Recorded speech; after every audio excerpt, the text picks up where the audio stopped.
I actually took Nolan's Odyssey to be his most progressive film. Arguably a leftist film. One that we can appreciate as that, at least. There was that thing with Tom Holland plays Aeneas in this movie. Tom Holland plays Aeneas. Okay, first of all, Tom Holland plays Telemachus, who is the son of Odysseus, and he goes to visit Menelaus. I was reminded of Bruno Latour's reclaiming of political categories watching the Odyssey. I can't get over the fact that a condom company saw fit to name themselves after a device that lets a bunch of little men pop out when you least expect it. I'm just saying. Wait, are you saying that Cyclopses and sea nymphs aren't real? I mean, Cyclopses are obviously real. I don't believe all of these people who are suddenly like, oh, I loved the Odyssey growing up. I've read it so long. I've read so many times. It's been so long since I read it last. I don't believe you. If that offends you, Americans, maybe you shouldn't have fucking enslaved them. Sorry. Maybe your country shouldn't have been founded on enslaving people on that basis. And then doing all these horrific things within the city, he feels guilt of like, oh, I broke this honorable thing. I was an honorable man, as they build up the whole movie. No, it is not an honorable man. It's not about his honor. Oh my God, woman. It is not about his honor. It's about the fact that he broke the conditions of communication and peace between human beings. That's why. And she sort of implies that this is what they all are. All men are pigs. No. And yes, like no, she doesn't say all men are pigs. She says these men are pigs. The message of the movie is not people with dicks are pigs. The message of the movie is that the people who came to her island are pigs. But they are just pigs deep down, and boys will just be boys, and they need some sort of structure and guidance to... What? What kind of feminist watches a film and then completely ignores all of the lines said by the women? Have you noticed how all of the lines from the film that I'm bringing up refute what Jessie gender, quote unquote, is saying, are spoken by women? And same thing with Elliot Page. There's this way of still viewing trans men as more feminized, as... Would you prefer that he was a nameless side soldier who got eaten by the Cyclops? Because that's what everybody else got. There was rumors that he was playing Achilles, I think, for a little while. Which would actually be a lot more problematic because Achilles was famous in myth for being able to mingle and disappear amongst women because he had effeminate features. That would have been actually deeply transphobic, casting Elliot Page as Achilles in that way. Can you imagine Jim Carrey as Agamemnon, just like, never again, old man, let me catch sight of you by the hollow ships. Girl, I will not give up. And a fear of things like anarchy, like an ingrained fear of anarchy. Jesus Christ, anarchy is not anarchism. What is wrong with these people? Norms are institutions. That's what they are. Language is an institution. I'm gonna keep looping in this forever. I want people to have an edge to themselves. I want people to actually be struggling with things and to try to actually make an argument with their films. With all due respect, no offense, lady. I think you're full of shit. Calypso is abusive and controlling, and at the end she's not given empathy. Calypso is an abuser in this story. Showing women empathy is not feminist. You're looking at Citizen Kane going like Rosebud and being like, what does this have to say about botany? Man, I'm gonna need some more whiskey for this. Give me a moment. Okay, we're gonna look at Jessie Gender After Dark. Christopher Nolan's The Odyssey is fundamentally conservative. That's actually the title of this. This makes me angry. Christopher Nolan's The Odyssey is fundamentally conservative. It is very much not so. At all. There's nothing conservative about it, actually. Hello, interwebs. I hope you are all doing well, because I am very excited to talk about Christopher Nolan's latest film, The Odyssey. It is so nice to be able to go to a theater and just feel yourself just being fully enveloped in a movie. There are many movies still like that. I'm not going to say, oh, back in my day it used to be the case, but if... Any plans to see Obsession? Yeah, eventually. Probably once it's like $30 to buy. I can't afford shit like this. I'm traveling. What is the best adaptation of the Odyssey ever? Like in film?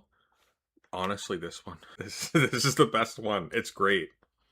This and Wishbone, okay? That's where it's at. I don't even drink Coke. Feels like it's a little harder to get those movies on this scale. Oh my God. Oh brother, where art thou? How could I forget? Oh brother, where art thou? I don't get it, Big Dan. I said that to Dan Saltman once. this mainstream again, where I just feel like I go and get fully pulled in to a filmmaker's vision.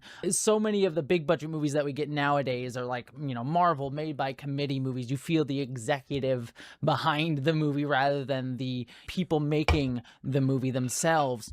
Certainly, again, I want to say there's a lot of indie movies. There's so many movies still being made like that. But it is nice to see a movie of this scale get made. And But Oh Brother, Where Art Thou is a loose adaptation. So is James Joyce's Ulysses, but it's still wonderful. I was just really enjoying this movie quite a lot. Nice. Though that's not surprising for Christopher Nolan. He is, again... I strongly disagree here. I did not enjoy Oppenheimer. I appreciated the artistry. I had fun watching it. I didn't like it. And I felt like it was pointless at the end. Like, at the end of it, I was like, what did I get out of this? And the answer is nothing. You know what I watched last night was Companion. That was pretty fun. And the only connection there is that guy who's from The Boys, and that's it. He was in Oppenheimer as a weird... Who was he playing? Was he playing Bohr? I can't remember. One of the premier filmmakers working at this level and this scale today. And it's always a joy to get to experience a movie of his. And I say all that to say, because some of you may be surprised to hear me say that, considering what is the title of this video, at least my planned title for this video. As I release this, I may have changed it in the interim. So my original title for this review is The Odyssey is a fundamentally conservative movie. And when I say that, I don't mean MAGA conservative. Quite obviously, they fucking hate it and hated it before the movie even came out. I mean it more in a kind of traditionalist sense. You know what the best version of The Odyssey is? Odyssey, The Search for Ulysses, the point-and-click adventure game. Phenomenal. And in many ways, it may even be better to call it liberal, in a liberalist sense, not in a, What? Liberal? How is it liberal? How's that even possible? Conservative versus liberal, MAGA versus Democrat, nonsense way that sort of belies our current political moment. But what I found very fascinating about this movie, and I say fascinating, is just the traditionalist worldview that is evoked behind it. And I don't necessarily know if I... Oh, God, no. Traditionalist? I actually took Nolan's Odyssey to be his most progressive film. Is arguably a leftist film. One that we can appreciate as that, at least. Traditionalist, though? What? How? Like all of those choices, but I do find it very fascinating to talk about. And again, it's why I find movies like this so interesting to discuss, because there's meat on the bones here, rather than like executive, very clear, some level of like military propaganda sort of stuff that you get in a lot of like Marvel movies of like, look, it's funded by the Air Force. Like, no, there's like an ethos here that I find very, very fascinating to kind of dig into and dissect this movie. So I want to kind of take this video to... I like how she's saying that with a Captain America shield in the background. Talk about it with all of you, but let me start off with a lot of praise towards this movie. Again, as I said, you feel very drawn into this movie, and one of the things that I like the most about it is something that was fairly controversial before the movie came out, which was its use of modernist style language. There was that thing with Tom Holland plays Aeneas in this movie, where someone... Tom Holland plays Aeneas. Okay, first of all, Tom Holland plays Telemachus, who is the son of Odysseus, and he goes to visit Menelaus, the husband of Helen. I don't remember if there's a Aeneas in the Odyssey, but Tom Holland most definitely didn't play him. Amazing. Asked him that question of like, well, why do you say dad instead of father? And he's like, well, in ancient times I would have been saying, I wouldn't have said either, I would have been speaking Greek. There is something interesting when you have like... Okay, I'm gonna be honest with you. I find people who are pedantic about the language of, oh no, Telemachus called Odysseus dad. Here's the thing with translation. Potter could be P-A-T-E-R, could be heavily formal. Probably in day-to-day life, people at some point said Potter and meant dad, because there's day-to-day life in ancient Greece. I don't have an issue with an affectionate colloquial dad in a rendition of the Odyssey, which, by the way, it has to be said, Nolan's Odyssey is not a rendition of Homer. People need to understand this. People have tried to like attribute some kind of like woke agenda to Christopher Nolan, which is strange given that most of his films have been propaganda so far. But they tried to attribute a woke agenda to Nolan and to blame Emily Wilson's feminist translation for this. And it is a feminist translation, but we'll talk about that in a moment because people don't know what that means. But to be clear, The Odyssey by Christopher Nolan is not a rendition of Homer. The Odyssey by Christopher Nolan is an original film that draws from stuff that originates from Homer, but also draws from stuff that originates from Virgil. It draws from it's a whole ton of things. And like, for example, people were weirdo reactionaries were upset about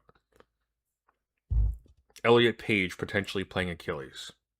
He does not. There is no Achilles in Christopher Nolan's The Odyssey, actually. He is mentioned, but he is never played. He's never portrayed. There are actually scenes with Achilles in the Odyssey, in Homer's Odyssey, that are not present in Christopher Nolan's film. Elliot Page plays Sinon. Sinon is not in Homer's Odyssey. Sinon is in Virgil's Aeneid, which is a Roman take on the Odyssey, which follows Aeneas having a similar Odyssey as Homer, sailing away from Troy, preserving the religion of Troy, taking the idols, the gods of Troy, to found Rome, and an alternative history of Rome. Plato would have stabbed Homer, but for the fact that he is possibly apocryphally remembered as having his under his pillow on his deathbed, having a copy of Aristophanes' play. His plays, one of Aristophanes' plays. Who even knows which one? Plato enjoyed literature, quote unquote. Plato would have liked McDonald's Sprite? Oh, God, no. Plato would have been a swamp water drinker. 100%. The Odyssey by Christopher Nolan was very fun. I actually really enjoyed it. I really enjoyed it. But it's not conservative. I would actually take it... I was talking about this earlier with some people. I was reminded of Bruno Latour's reclaiming of political categories watching The Odyssey. The use of the Trojan horse, by the way, is wonderful as a rhetorical device in The Odyssey. It was actually a really great movie. It was a really great movie. Not perfect. Had flaws.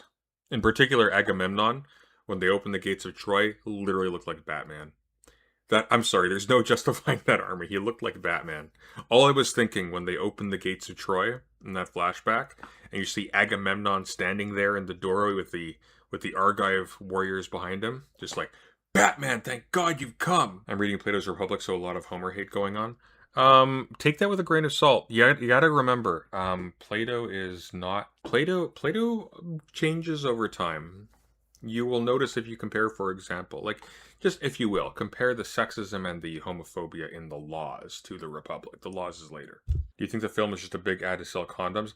I can't get over the fact that a condom company saw fit to name themselves after a device that lets a bunch of little men pop out when you least expect it. I'm just saying. Personally, I wouldn't have named my condom company after a city that is famous for being penetrated. But that's just me. Penetrated and impregnated, if you will. Like, if you look at something like Lord of the Rings, which used a lot of Tolkien's language from the books, which was, very heightened and poetic. Doesn't you still feel it? Really did it? So you didn't watch the extended edition, did you? Where Gimli was like, he's twitching because he's got my axe embedded in his nervous system. What's the Tolkien where's the Tolkien reference to the nervous system in the Lord of the Rings trilogy? Exactly. They were very modern.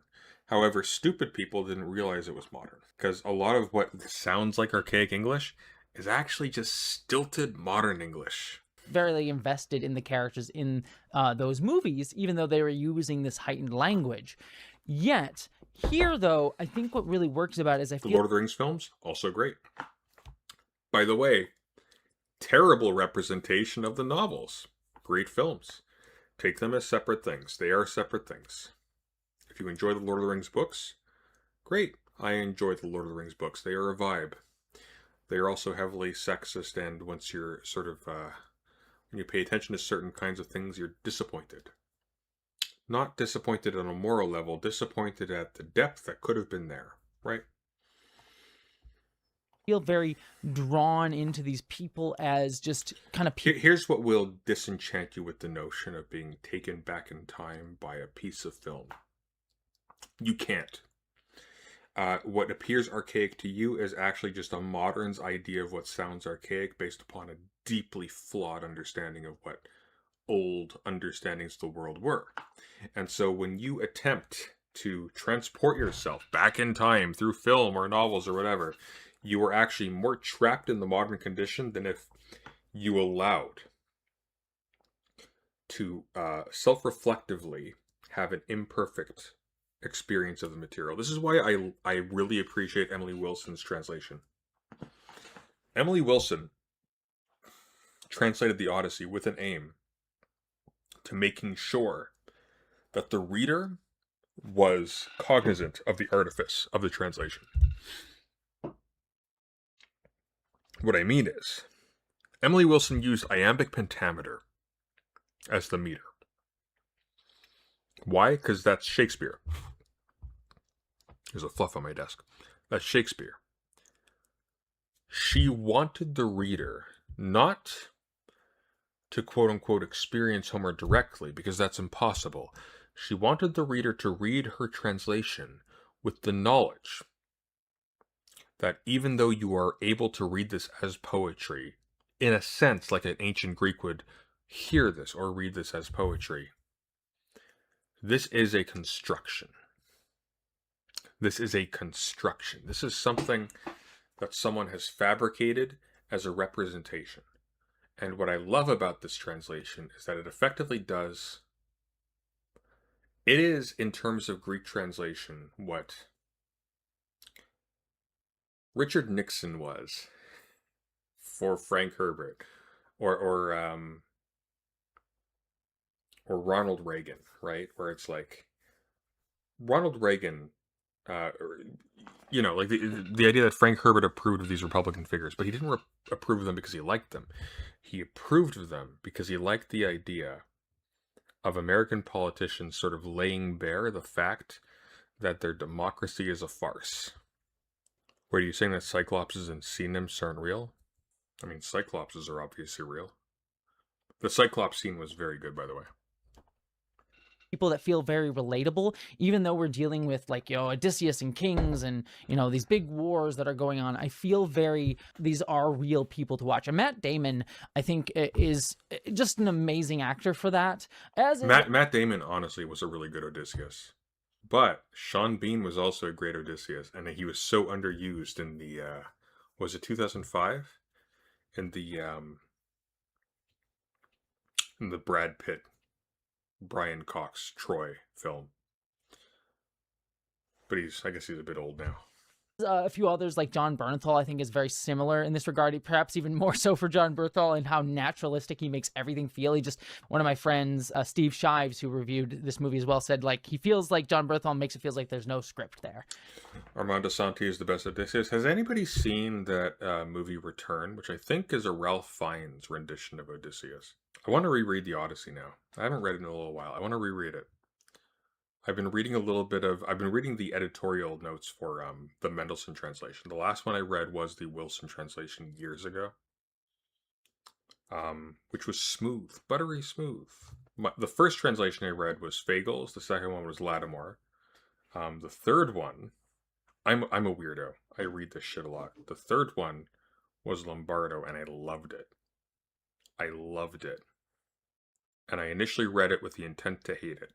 And I loved it. It was glorious. A digital copy. I don't have a hard copy, unfortunately, but I loved it. I need to reread it. I want to again. Ulysses 1954, starring Kirk Douglas as Ulysses. Oh, is that the James Joyce film? And I would very much agree with it like that. He feels like he's just coming off with the words off the top of his dome as he speaks. Matt Damon is very similar, but sort of less sort of like flowing in that way. But you feel this sense of weight on his shoulders, but you feel very drawn into him as a person, and especially in his relationship with his men. I want to call out particularly Hamish Patel, who plays second in command. I forget his name off the top of my head. It's been a while since I've read the Odyssey, and I don't think they clocked his name too much in the movie. I don't think you read the Odyssey. You called Telemachus Melanius. I don't think you read it. But anyways, he plays a really great part of Have you noticed, by the way, I'm going to be real with you. Reading is hard. Reading the Odyssey is hard.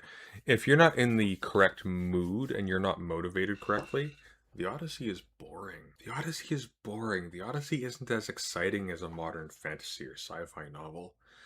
There's not a lot going on compared to a lot of those things. It's very old. There are not a lot of, I enjoy it. But let's be real. It's no Ian Banks, okay? It's no Orson Scott Card. It's no Cixin Liu. I don't believe all of these people who are suddenly like, oh, I loved the Odyssey growing up. I've read it so long. I've read so many times. It's been so long since I read it last. I don't believe you. Frankly, I barely believe that I read it that many times. And I'm a weirdo. That's weird. That should be weird. You've read it multiple times. People don't read that multiple times. But there is cultural capital in pretending you've read stuff so you can engage in book talk content. I find it really, really freaking embarrassing, just culturally. I find it embarrassing. I'm not going to say with certainty that, Jessie Gender didn't read it. I'm just saying she confused Telemachus with a character that doesn't exist in the Odyssey. Melanius. She literally called Telemachus Melanius. He's referred to as Telemachus in the film, lady. What? I wouldn't remember the name of every character. No, but you'd remember 4 names at least. Odysseus, obviously. Calypso. Penelope. Telemachus. Those are the ones that matter the most. You know who was great, actually? See, even I'm Googling this. Eumaeus, the swineherd. He's that guy from. He's that car dealer from John Wick. He was great. I loved him. He gave so much character to just who's just like Odysseus's loyal servant in the poem. I loved him. He was so great. I loved him.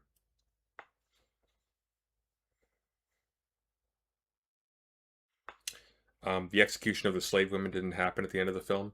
I didn't have a problem with that, to be honest with you. I mean, Odysseus doesn't go into exile at the end of the Odyssey either. Like, again, this is not Homer's Odyssey. A major character, a side character, but a major side character in Nolan's Odyssey is not from Homer. He's from Virgil. I'm gonna be real with you. At the beginning of watching the film, we see Elliot Page who's playing Sinon, who is not in the Odyssey. He's in the Aeneid.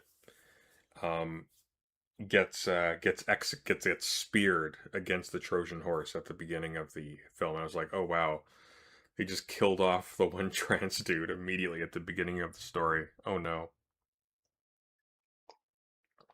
You didn't read Antigone in the 9th grade? I did not. I read Sophocles in the 12th grade. Unfortunately.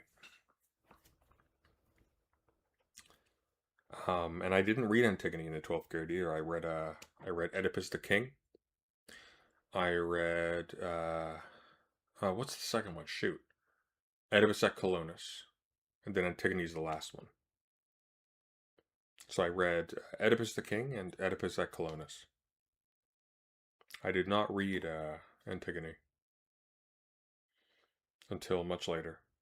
I remember reading Antigone in a cafe when I was working for a cleaning company. Antigone has a very interesting history. Antigone was there was a production of Antigone in occupied France during World War II. They assigned people the whole Odyssey in high school. We were only assigned passages. Yeah, people like there's a lot of book talkers who are like jumping on this whole scare about, Oh, children aren't literate anymore. People aren't reading whole books in high school. It's like, dude. A, doesn't matter. Reading whole books is not a special achievement. What matters is that you're reading carefully. B, we weren't reading whole books since the 90s. I don't know what you're talking about. I think the only whole book I read in high school, as mandated by my curriculum, was Heart of Darkness, which is short story length. It's very short. I think what's more important is that you enchant the field. You give people the tools. You give children the tools to want to read for themselves. And as a consequence of my teacher in high school in AP literature, I actually sought out Machiavelli and I sought out Thomas Hobbes and I sought out these people. The best lecture I had on the Odyssey was by my high school AP literature teacher, and he didn't spend time telling us about the Odyssey. Instead, he spent time telling us about his own adventures in the Mediterranean, where he went on he was on vacation. He went on a fishing trip with this. He met this guy at a dock. He's like, "Hey, you pay money, we bring you on a ship, we go fishing." Okay, cool. And they go out into this deep blue sea, like this ridiculous. Not emerald's green. What's the blue one? The blue one is what's the blue gem called? Help. It's ruby's red, emerald's green. What's the blue one? What's the blue one? Help. Help me out here. Shit. Am I gonna Google it? Because you guys are too slow.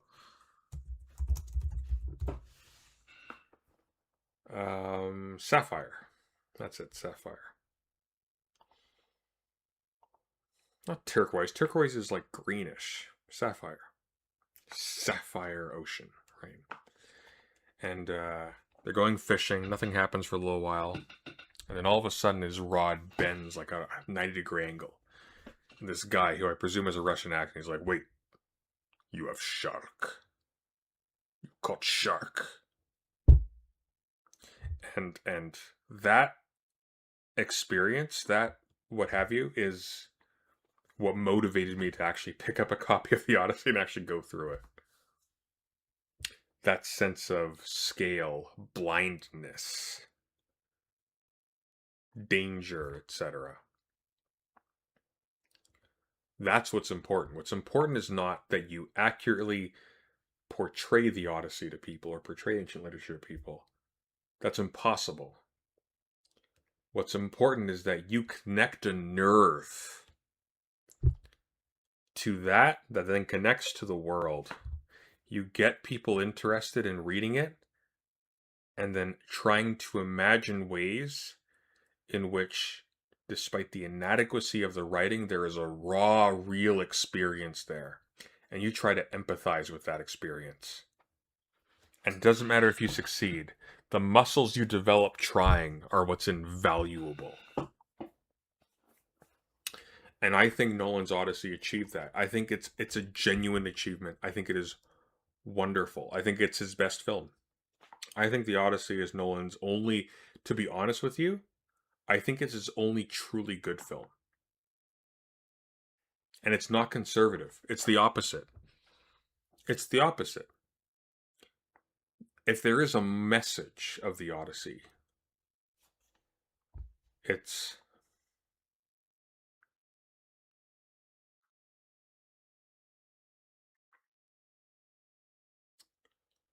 there is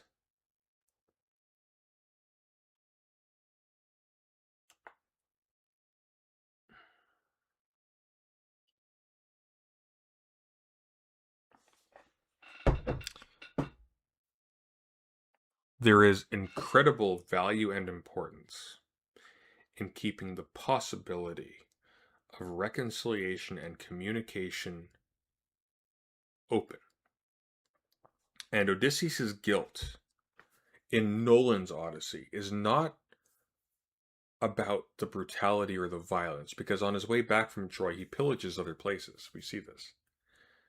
He is as brutal as his times are. His guilt is because they weaponized a gesture of peace. They proliferated a message throughout the world that messages of peace are not to be trusted. And so throughout the film, there's this constant reference to the law of Zeus, which in the film is treat the stranger with hospitality because you don't know if it's a god in disguise. The Trojan horse is a message that you should not treat a gesture of peace with hospitality because it is an enemy in disguise. And so, as a result, quote unquote, civilization was destroyed by the cleverest and the most ingenious of the Argives because he spread like a virus an understanding that gestures of peace and understanding and openness and communication are to be treated with hostility. And this is repeated as a theme with less and less subtlety throughout the film. First with the Cyclops, and then at the end with the actual Trojan horse. It's a wonderful. It's such a good. It is such a. It did such a good job. The Prestige is great. I totally forgot about The Prestige. I remember seeing it with my dad. The Prestige was great. The Prestige and The Dark Knight and The Odyssey. Those are the good. And Interstellar. Those are the good Nolan films. And Batman Begins. Why not? I like Batman Begins. They weren't propaganda until Dark Knight Rises, really. Although keeping the Joker alive made no sense. But I'm going to be honest with you. Nolan is fundamentally a pulp director. And a lot of the Dark Knight and the weirdness about that, I think, has to do with the source material.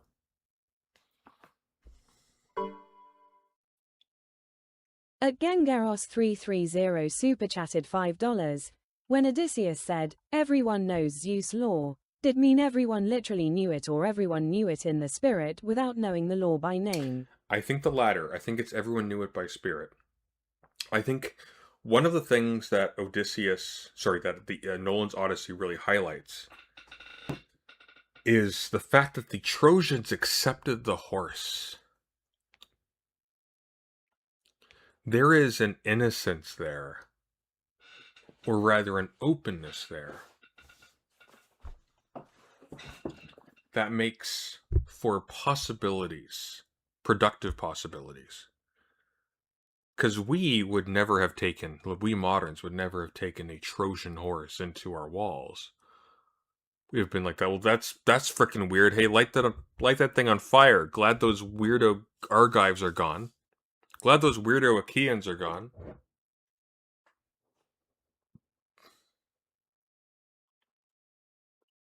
But they let it into their city as in the film, a tribute to Athena.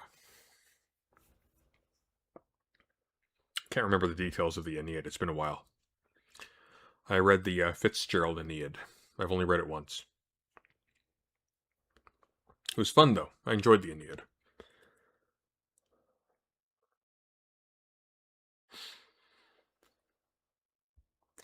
It smacked of Latour. Latour tries to reclaim the categories of barbarian and civilized person. The barbarian for Bruno Latour is someone who can only treat the stranger with a posture of hostility and fear. They are only capable of killing strangers as potential enemies. The civilized person is capable of entertaining the possibility of communication and actually building connections to the stranger, and therefore increasing the amount of propositions that can exist in the assembly, right? That can make themselves heard in our deliberations, in our thought process. And I loved the Odyssey by Nolan. I loved it. I think it's actually going to be one of my favorite films. Like, is this personal growth for Christopher Nolan? I wonder. I'm rambling. Let's press on with Jessie Gender, who we've allowed to speak for 4 minutes. sympathetic, and you get this sense of like he gets angry at Odysseus at times throughout them. And I'm gonna go full spoilers for this movie. I should say, like, spoilers for like the plot of this movie is hard to do, but the structure of it and the specifics of it and how Nolan chooses to tell the story, I think is something that can be spoiled. So just full warning on those elements. But the different moments in this story where you really feel like he is coming to not trust Odysseus further and further, like when Odysseus shoots the Cyclops in the eye at the end of the film, and sort of kind of leads to them at least thinking that Poseidon has cursed them, and potentially so, considering they get thrown out to sea. And this movie, I like that the gods in the film, Zendaya notwithstanding as Athena in the movie, and I will talk about her in a little bit, the gods in the movie feel like real forces because of all the mystical stuff that you are seeing, and yet you never do see them, and it's still kind of left up. No, they don't feel like real forces. They feel like real psychological presences, but they don't feel like real forces. The gods have almost no true presence in the story. Like, there are portents that are, confirmed. Like, for example, the killing of the calf of the sun god is the efficient cause of the deaths of the remainder of Odysseus's crew. But Nolan actually does something fairly clever. Athena, for example, appears frequently in communication with Odysseus, but she isn't visible to other people. She disappears when other people appear, and it seems like it's an inner dialogue that Odysseus is having with himself. And in the final flashback of the sacking of Troy, there is a priestess played by Zendaya. Obviously, Athena is also played by Zendaya, who is beheaded at the same time as the statue of Athena is beheaded. And so it is left in the dark. It's like, what is this thing that is talking to Odysseus? Is this Odysseus talking to himself? And it keeps open the possibility that a lot of these strange phenomena are the feelings of the people as they are experiencing them. In a similar sense as 300. One of the things that people constantly forget about 300 is that 300 is an embellishment by design. The ridiculousness of the story and its disjointedness is the product of it being a retelling by the one who survived to tell the tale, right? The one-eyed Spartan who goes back to Sparta to tell the story of the 300 Spartans whose teeth were bleached and capped, what they were oiled and shaved to do, right? It's supposed to be propaganda. You are experiencing propaganda as, in our imagination, might be experienced by an ancient Greek. In the air, whether or not by the end of the movie they do actually exist, and you feel like yes, they do. It feels in a way kind of like how the gods would feel like to Greeks at this time when this story was originally being told, because gods never actually appeared, and yet you would feel them as like a force that moves through the world, that would sort of sway your fate one way or another, and that feels very present here in the movie. Just to call out other actors here, everyone is doing an amazing job. Robert Pattinson is playing such a greasy slimeball as one of the suitors. He's so wonderful in that role. Robert Pattinson just continues to be like one of the best, most enjoyable actors to just watch on screen. Very excited to see him come back as the Batman for Batman Part 2, whenever the hell that's going to come out, 2028, I guess now. But he's just a joy to watch. Same thing with Tom Holland, Spider-Man, who At Thumbdump and the Bump Chump super chatted $5. I listened to the Divine Comedy expecting to find it interesting, but not good. I wound up really enjoying all of it excepting the middle of Paradiso. I didn't enjoy the Divine Comedy that much, to be honest with you. I read it. I read the Everman's Library translation. I also read the Mark Musa translation published by Penguin of Inferno. It didn't do much for me. To be clear, this is a failing on my part because it does things for other people who then make wonderful use of it. But I haven't found my tonal synchronicity with Dante yet. Someday maybe, but not yet. Not yet. I think I had that with Milton. I had a Milton period. Um, I had that with Homer years ago. Not so much anymore, to be honest with you. I think in terms of what I'm sort of tonally in line with in terms of ancient literature, um, I'm probably coming back to Plato at the moment. But yeah. So we got Batman versus Spider-Man here. You know, Tom Holland is again one of those like actors that you just like, man, I just really like you and I want you to see, you just seem like just a nice innocent sweet boy who I just want to do well, just do okay. And he does well for that, and just wanting to know his father and yearning for his father. He plays that all very, very well. And then kind of just hitting on the beats of this movie on just quick technical terms, like the Cyclops sequence is so good. The horror of it when they enter the cave and then you see it appear and it closes the cave and everything gets dark and it starts like grabbing them out of the darkness. At Jimberly6341 super chatted $5. I'll tell you this much, Homer's Odyssey is good, but it ain't Rudyard Lynch's Odyssey. How true. You never hear about Odysseus going into the halls of time and being tortured for 1 billion years by Satan. How true. Turns into like a horror movie for 10 minutes, and it's really thrilling and engaging. The sequence after that where they... I'm going to be honest with you. I thought the Cyclops was great. I didn't think it was horror movie worthy. It certainly wasn't up there with like... oh shit, what's his name? The whitest kids you know guy.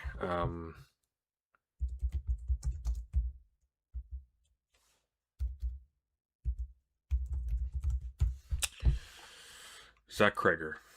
Zach Kreger's Barbarian. It wasn't up there with Barbarian. I think they did a great job of not humanizing. I like that Nolan did this. He did not make the Cyclops cruel. The Cyclops treated Odysseus' men like they were ants, and they are explicit about this. Like, would you communicate? How would you communicate with ants? Like, and so on. Odysseus says this. They don't make the Cyclops cruel. He gets angry, but he's sort of indifferent to them. Like, he shows up, he eats them, and he leaves, which is different from the poem. The Cyclops in the poem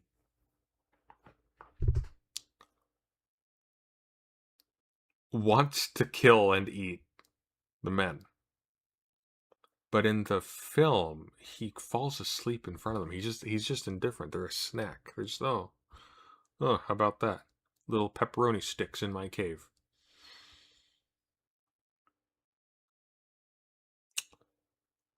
And there's a moment, and I feel like it's the best part about it.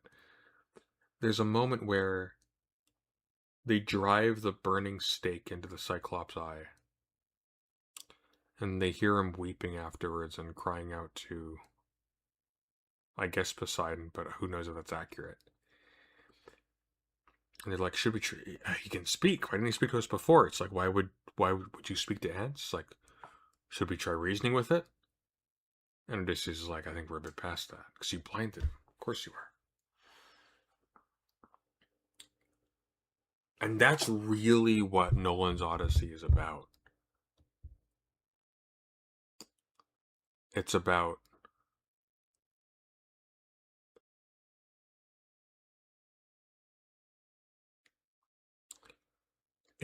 how the basis of the thing that is gestured at of value, that is true by the word civilization, is really the openness to communication, to language. They're explicit about this. And it is a very modern film. It is not attempting to represent an ancient past. It is fundamentally about communication.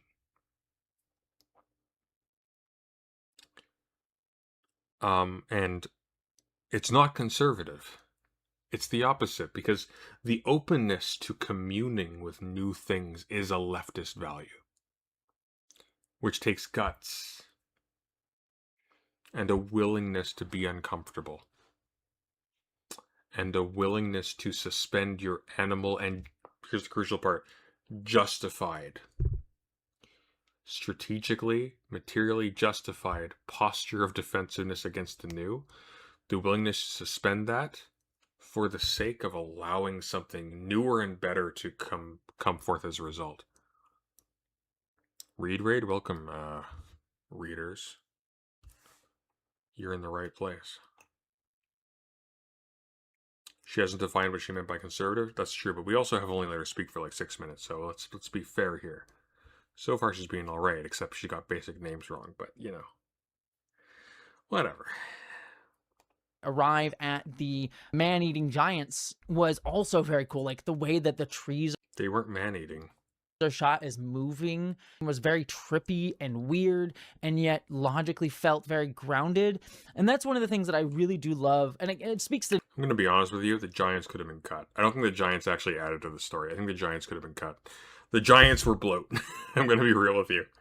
Nolan, just as a filmmaker, because he's always very practical in a lot of his effects and makes you feel very grounded in the world. But even watching the trailers for this, I was a little bit worried just by isolated shots of like, everything feels a little desaturated. It feels like we're going to do that like kind of flat lighting thing. Having just watched Moana, which would be a much more extreme example than anything I think Nolan would do, obviously. But like looking at something like Moana and that like very flat lighting, despite it being in a very similar setting as the Odyssey, I kind of, there was a part of me that worried that it feel a little bit like that going into this movie with Christopher Nolan, because just trailers alone can't sell that, especially when you're on IMAX. But no, like, and again, I shouldn't have worried with Nolan. I should know better than that. But there was always that concern to a degree. But no, when I watch this film, like everything feels very grounded and real, and there's vibrancies in the color, but it's, a lot more like blues and browns and greens, but they come across very beautifully, even the browns, in a way that like so many movies today that are just mostly brown and gray and drab. Again, I think Marvel movies, like I think the end of Avengers Endgame is sort of an epitome of that. It feels like I get drawn into those colors here in a really beautiful way. Again, IMAX kind of does help that. And then there's elements of this that I think are some really interesting adaptational choices, such as Cersei, who is given much more sympathy here in this story than she's given in, I think, the original myth. Cersei was really good. I like the fact that they made Cersei older. I appreciated that. I like that decision. If I recall correctly, correct me if I'm wrong. I'm by no means a scholar. So Giraffe, if you're listening to this, Giraffe is my friend. She's a Greek scholar. She will correct me if I'm terribly wrong on this. But for me, though, just watching this, like Cersei was given a lot more empathy here. Like, yes, she is creepy and weird. I love the body horror of her turning the men into pigs. Just the shots of that were just so cool. I love body horror shit. Was my shit. Was so cool to be drawn into that, and you get the sense of like she's doing this to the men, drawing them in and turning them into pigs as she does, but it is out of this sort of sense of like these are what these men are. Odysseus sort of standing up for them and saying like, no, they never hurt you, they didn't do this to you, and you sort of get the sense of like, oh, this is how so many men treat her, and she doles out these punishments because she sort of sees all men this way, and this isn't true of them. But I love how when she turns the men back, I don't think Cersei sees all men this way. I think Cersei sees men who come to shore on her island that way, which is different. I think that's important. I think it's important also that there's a precedent set where it's like, so when they approach Cersei's island, they climb up, they see these animals that are strangely docile, but like they're ferocious animals. They're lions, tigers, etc. At Suresh0T478 super chatted $5. Menelaus men tried to take the expedient way and it wound up being so much harder, which is a very deeply typical of the Greek sensibility.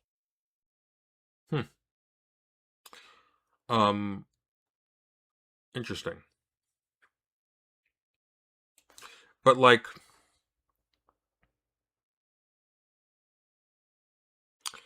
they establish that Odysseus has been pillaging and setting fire to villages as they make their way home. And this is a part of the plan. Like, when they leave Troy, he's like, oh, his first mate's like, hey, we don't have enough provisions for the trip. It's like, yeah, we'll take a couple stops along the way. It'll be fine. We'll see a bit of the world on the way. And what that entails is they go to villages and they burn them down and they steal their stuff. And then they get to this woman's house, and the first mate is like, look, we're not going to hurt you, okay? We just want food. It's like, but that's not true. You would have absolutely hurt her.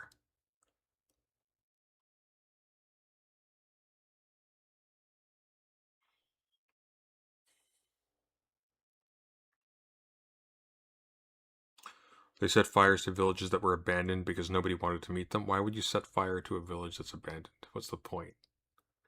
What is the point? Why would you set fire to it? The fact that they set fire to the village kind of puts the lie to, like, there being any sort of empathy or conscientiousness involved in their engagements, right? Like, they're brutal. They're playing Minecraft. They're finding a village and they're just stealing all their stuff. Humans, you said, put back on your disguises. Sort of the sense of like, oh, them being pigs is a part of who they are. It will tie into one of my issues with the movie. It is an ethos in just a minute, but I found that to be a very fascinating way to look at it and portray it. Again, also the monster that kills them outside of the whirlpool, also really cool and fascinating. And you mean Scylla?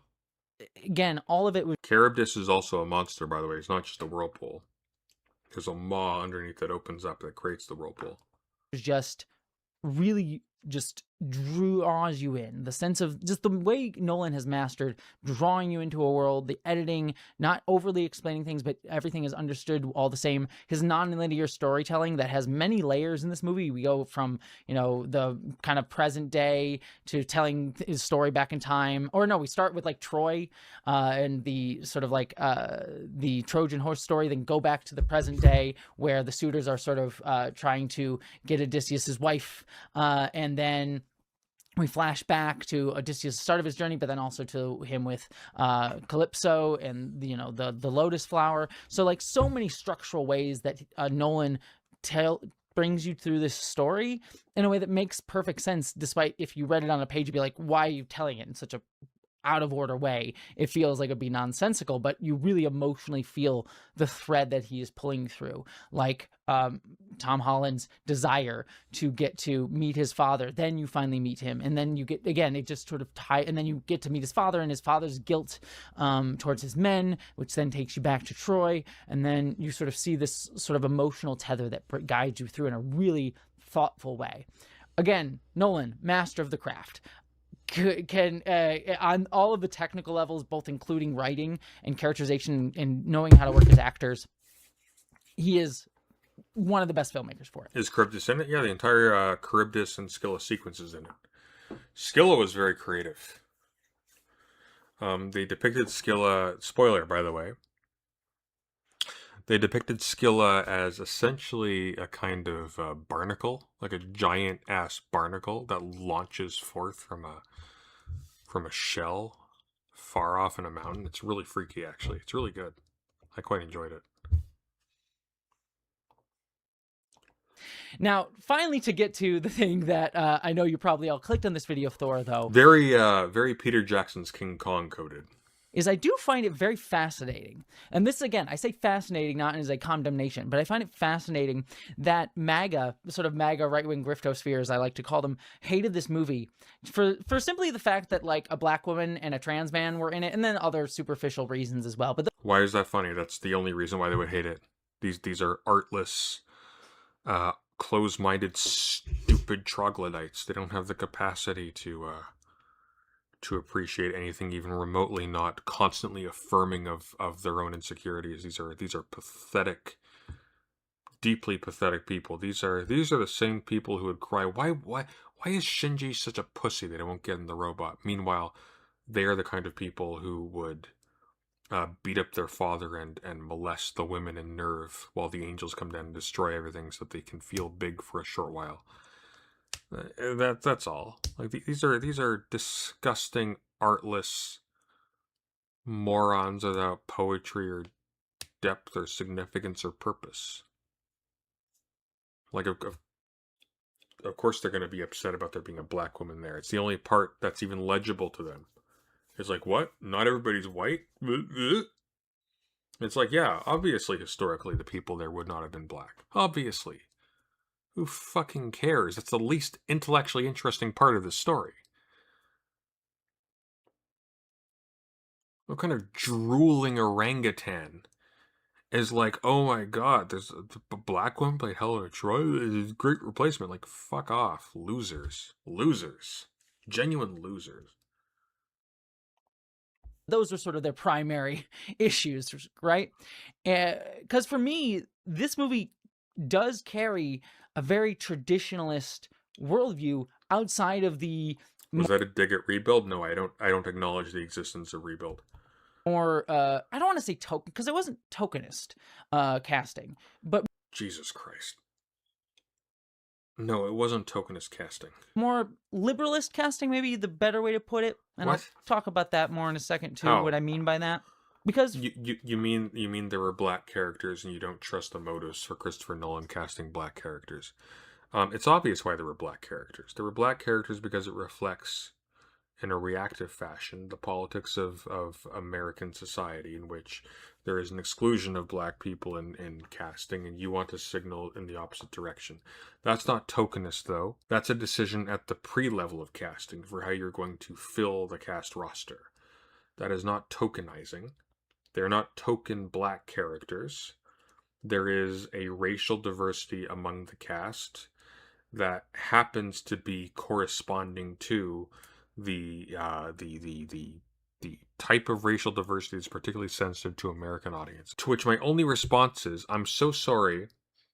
If that offends you Americans, maybe you shouldn't have fucking enslaved them. Sorry.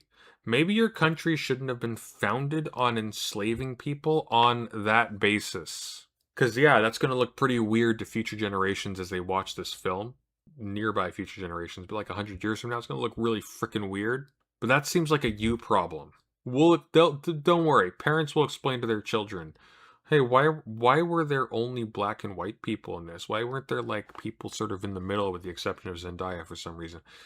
Well, you see, kids, Americans were weird freaks, actually. They were weird, insecure freaks who, having nothing to their name, having accomplished nothing individually, tried to imagine that somehow they could, like leech off of the achievements of other people based upon them vaguely looking like them in some limited capacity. They sort of, but not exactly, had the same skin tone. Like, fuck off, you losers. Losers. At Suresh0T478 super chatted $5. That Canadian sorry really hits when you're morally berating America. I had a bagel, sorry, not a bagel. I had a pretzel wrapped hot dog at the theater. It was great. I had two of them, in fact. Don't you want to know how much sodium that was? Sunday is drunk. I am tipsy, madam. Thank you very much. I don't get drunk. My cognition stays at peak, regardless. It's only my motor skills that go down. for me, though, this film has a kind of conservative ethos. For me, the big reveal of the movie towards the end of the film, and again, spoilers here for the film. If you have not seen the film, please jump off here, because this will spoil a really great emotional beat, I will say, for the film itself, even if I have qualms with the... Theaters with bars are dangerous? No. Partners having fathers with whiskey collections are dangerous. I didn't drink at the theater. Have you ever gotten blackout drunk? Ethos of it.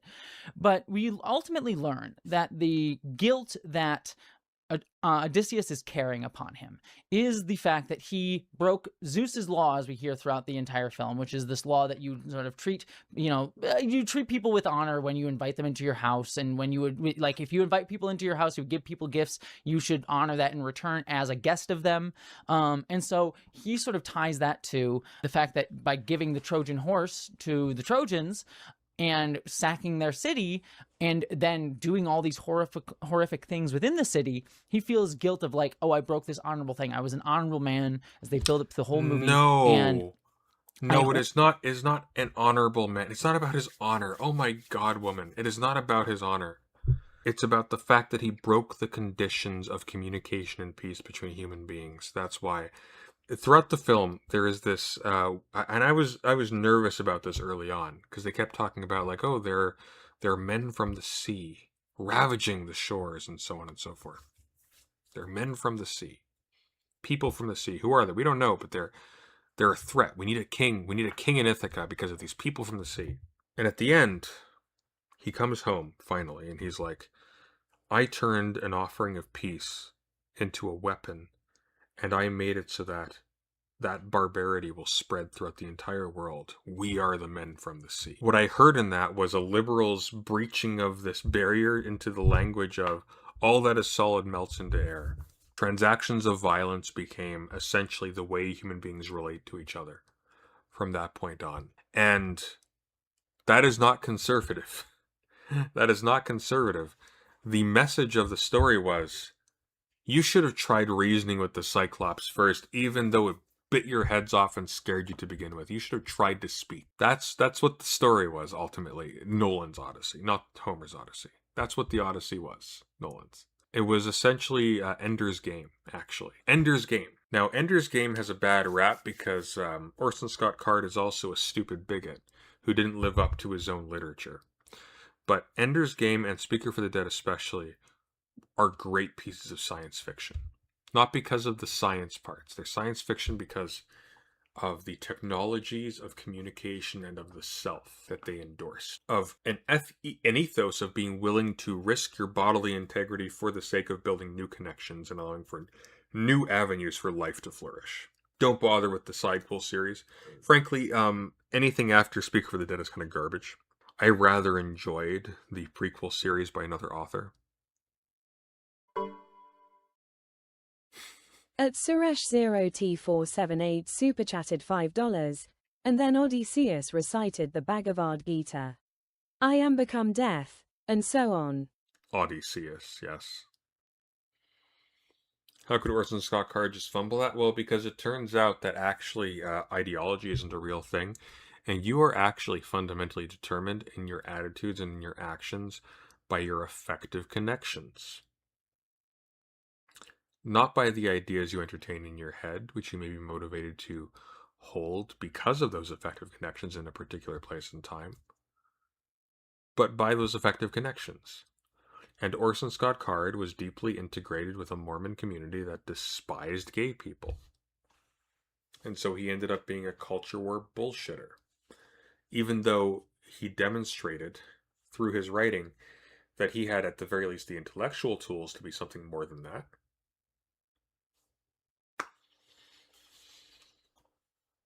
All this weight on my shoulders for leading to what happened in Troy.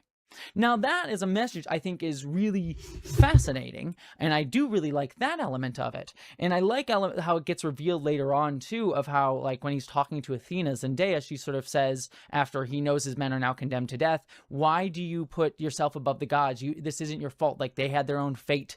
And he says, no, I put myself above the gods because this is my fault. And you realize that he feels it is his fault because of his, breaking of the law of Zeus back at Troy.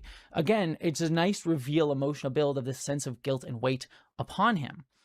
But when I talk about being conservative here, what I find very fascinating is that this failing that he made is tied into a theme that runs throughout the movie of the civilization decaying. The fall of civilization is coming because, and we later learn that he relates to, like, because I did this, because I... No, oh no.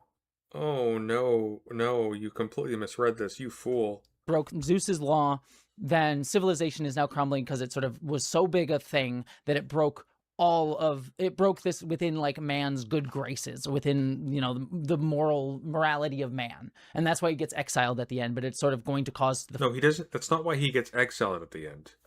He exiles himself so that Telemachus can reign without inheriting the blame for killing the suitors. That's what he's doing at the end. He's allowing for community to continue by taking upon his own body the crime of violence against the suitors so that Telemachus, his son, is able to, like, maintain some, like, normalcy afterwards and to hold on to his birthright. That's why. The fall of civilization. And it's tied into him as a character. Like, he is this man that sort of broke it for everybody, and it sort of leads to the moral failing of all men. No, he didn't break it for everybody. It's not him. In fact, a major theme of the story, oh my god, like Athena literally speaks to Odysseus and is like, I'm sorry, you think this is your fault? They were already, and Cersei does this too, those men who you think in your arrogance acted because of your orders were already inclined to do those acts. You just happen to be the one to be in the position to be the one to give them the permission to do so. But they would have done so anyways. And when Cersei returns his crew to their human form, what she chants as she like strokes them and returns them to from pig form to human form is, return to your disguise. Return to your disguise. You are actually pigs. Return to your disguise.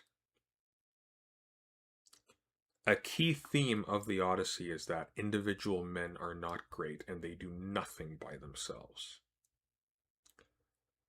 What Odysseus was a part of was the transformation of a recognition of a peace offering as a peace offering into a peace offering as something to be held in suspicion. Never again would an offering to the gods of a besieged city be accepted. Ever again.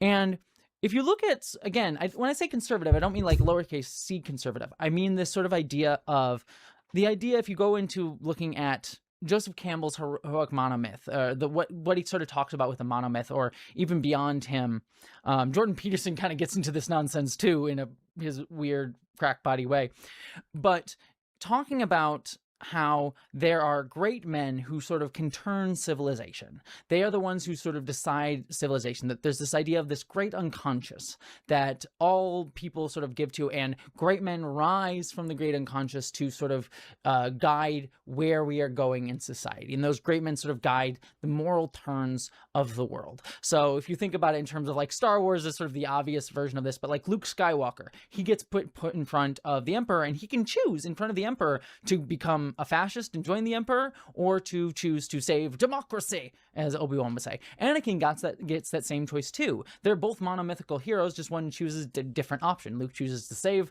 the Republic, whereas Anakin makes it fall. And these are the monomythical heroes that get to sort of decide the turns of civilization. And so I find it very fascinating that this movie kind of has that same story of like, oh, Odysseus's moral failing causes this fall of civilization, that a moment of, in war, he has this moral failing that sort of then leads to civilizational decay. And you can hear this sort of in people's like Jordan Peterson's rhetoric of like the moral failing of man sort of leads to the decay of civilization. It's why men turn into women, why there's trans women, because manhood is falling and decaying, and there's not strong men. You know, that whole nonsense that conservatives have of like, good times make weak men, weak make bad times, that whole fucking thing. That isn't necessarily what's happening here, but those sort of ideas of these great men who sort of turn the world is present here. And this idea of like it's not though. The critique of that notion is here. And one of the reasons why Achilles is not present in the story, but Agamemnon is because Agamemnon, whose face is never shown, who is basically just let into places by other people, goes to Troy, does nothing, goes home, gets killed by his wife.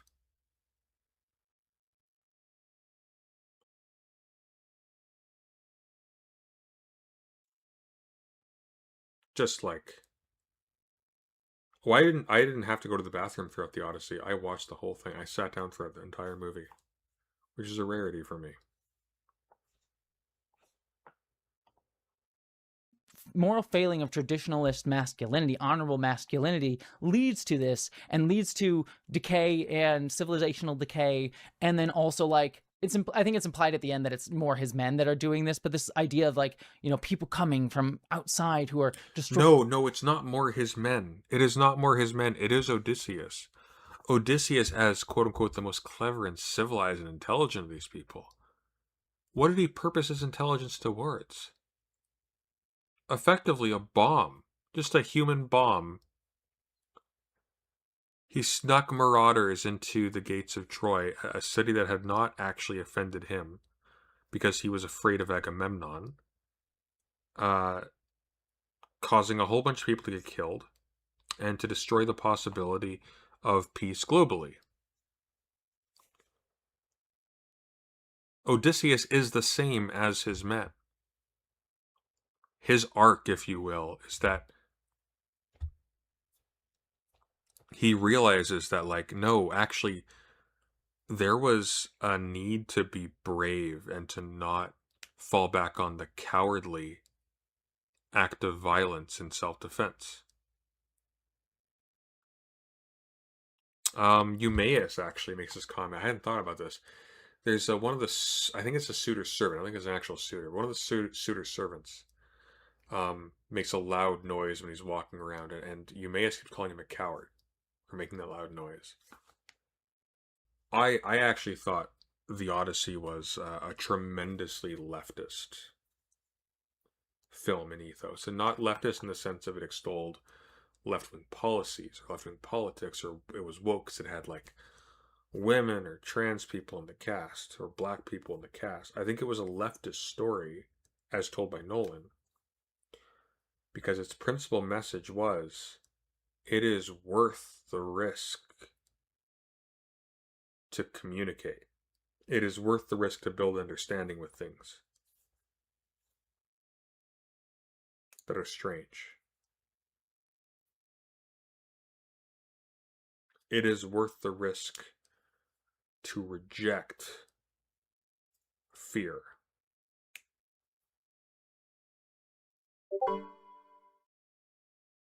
At Suresh0T478 super chatted $10. She is so sloppy. Campbell has issues, but she confuses Campbell's monomyth with Spengler's historicism and Peterson's rhetorical abuse of both. She's no more rigorous than Peterson. Jesus. Yeah. Genuinely, it's frustrating. Destroying our civilization. It's like, oh, we're sort of pulling it in from the inside. And I think it's that in particular, by the way, that turns this movie in that direction for me, because you could read the film of like as this looking at an empire in decay because it's sort of spread too far, and it's caused more problems than it's worth, the dying grasps of an empire. Certainly we could relate to that looking at America today. There's no empire. There's no empire. Oh my god. The civilization that is referred to in Christopher Nolan's Odyssey is not an empire.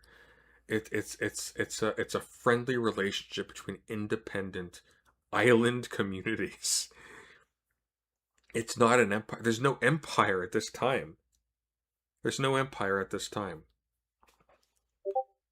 At all. Lady, please.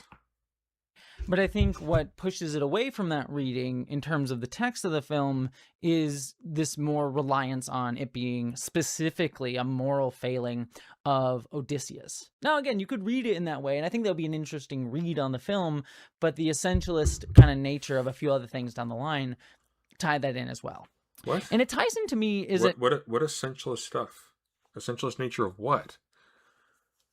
One of the things that Nolan did, which I appreciated, was he actually showed a different side of Penelope, which I liked. It's like, and this is something that Penelope, over the course of a decade, would probably have thought, like, we're all waiting for Odysseus to come home. I've been managing this house for 10 fucking years. My expertise is not worth the bristles on your chin? What the fuck? That's what Penelope, that's a reasonable...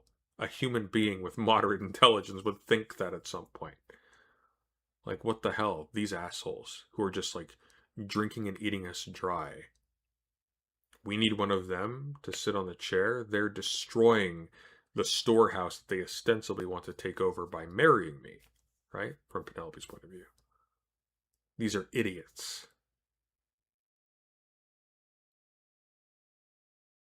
I think it's I am baffled by this take. And to be clear, like, Emily Wilson has also expressed issues with Nolan's interpretation because Nolan's film is not the Odyssey. Nolan's film is an original production that borrows elements from the Odyssey, from the Aeneid, from a whole bunch of things. I don't think it's essentialist at all. One of the things it does that's really great is it doesn't treat the monsters as monsters. People talk about how spooky the Cyclops is. The Cyclops weeps and demonstrates language and emotion. And the only reason why it chases them to the ships is because as they've successfully escaped, Odysseus takes a shot at its eye with an arrow. After blinding it already, he takes a shot at it again, so it chases them. But it wasn't going to before then.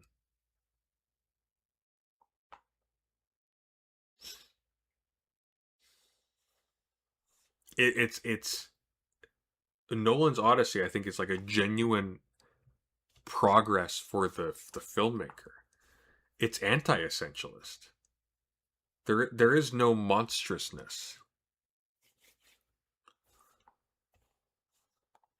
An interesting thing with Nolan, and I pointed this out in one of my videos over on my main channel with my video essays, of he's a man who fundamentally is very scared of anarchism. He said this in a podcast. If I can find the clip, I'll play it here. Chaos and anarchy. But for me, those are very frightening things. The utter breakdown of society, the idea of complete anarchy, the idea of lawlessness, these are things that they have a very nightmarish quality for me. He's a man who's very scared of anarchy as a concept, which I think... Okay, what year is this from? This is from 2023? Let's see here. These are very frightening things. Anarchy. But for a podcast. If I can find the clip, I'll play it here. Chaos and anarchy. But for me, those are very frightening things. The utter breakdown of society, the idea of complete anarchy, the idea of lawlessness, these are things that they have a very nightmarish quality for me. He's a man who's very scared of anarchy. Okay, you don't know what anarchism is if you think that anarchy in this sense is what anarchism endorses. Anarchism is fundamentally, in its coherent forms, the position that the order required for human beings to get along with each other and to make something good of the world does not depend upon top-down impositions of authority. We are capable as individuals, as communities, of building a life together without being dominated from on top. Anarchy, as in the breakdown through deception and betrayal, which is what the Trojan horse represents, is not the same thing as a situation of non-hierarchical domination as the condition of order. It's the breakdown of the possibility of even organic, individual, community-based order emerging because of the absolute distrust that it fosters and spreads. What Nolan is saying here is not anti-leftist or conservative. This is so stupid.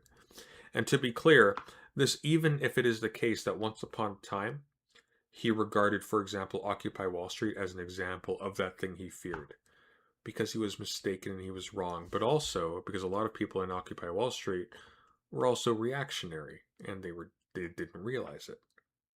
Because something weird happens when you react against authority in a reciprocal mirror-like way, is you tend to project a lot of the foibles of that violent posture towards the other back onto it and back onto the people you associate with it, so that you end up being essentially the same kind of thing, just from a position of weakness. As a concept, which I think he thinks is like pandemonium, and there's no one controls anything, that we need these higher structures to sort of guide us morally along, because anarchy man would just be inherently evil. Man by meaning man and meaning humanity, but also meaning man for sort of his thinking. And again, that's a very traditionalist sort of point of view on the world, and you can kind of see it in all of his work. I think the Batman movies are probably the kind of starkest version of this, where you have characters like the Joker or even Bane sort of being straw man anarchists, especially Bane when he was sort of... No. Joker is not an anarchist. Joker wants to introduce anarchy.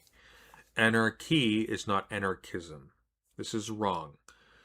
Joker, specifically, engages with people as individual self-interested subjects that are disentangled from any sort of community obligations or connections.